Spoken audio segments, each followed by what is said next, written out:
Labis ang panghihinayang ng mga magulang ng pinatay na UPLB student sa kanyang pagpanaw, lalo pat magdiriwang sana siya ng ika-19 na kaarawan sa Disyembre. Nasa kalahating milyong piso na ang pabuya para sa sino man makapagtuturo sa kinaroroonan ng suspect.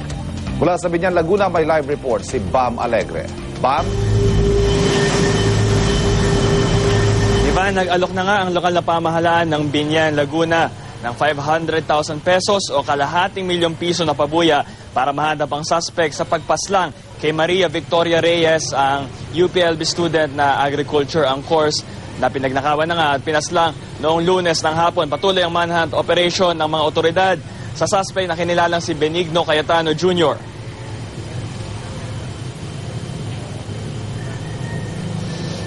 Si Maria Victoria o Vicky, para sa kanyang mga mahal sa buhay, may likas daw na talento sa pagguhit. Mahilig din daw sa musika at marunong magpiano at gitara.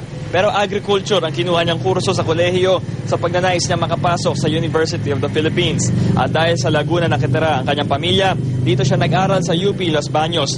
Mag-isa raw naninirahan si Vicky sa dormitoryong Westbrook Residences, independent at masinop daw ito. Sa katunayan, Miss Handy Woman ang bansag sa kanya ng mga magulang.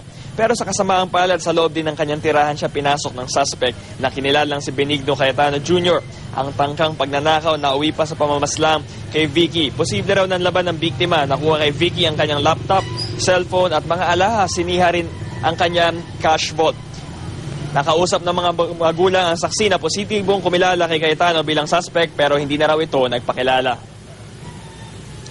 Ivan, sa taong 2014 dapat magtatapos ng kolehiyo si Vicky at balak daw nitong kumuha ng landscape architecture bilang masteral studies sa UP Diliman. At karawan na rin sana ni Vicky sa darating na December 5 at magiging 19 years old na sana siya sa Sabado. Nakatakda ang kanyang libing. Ivan? Maraming salamat, Bam Alegre.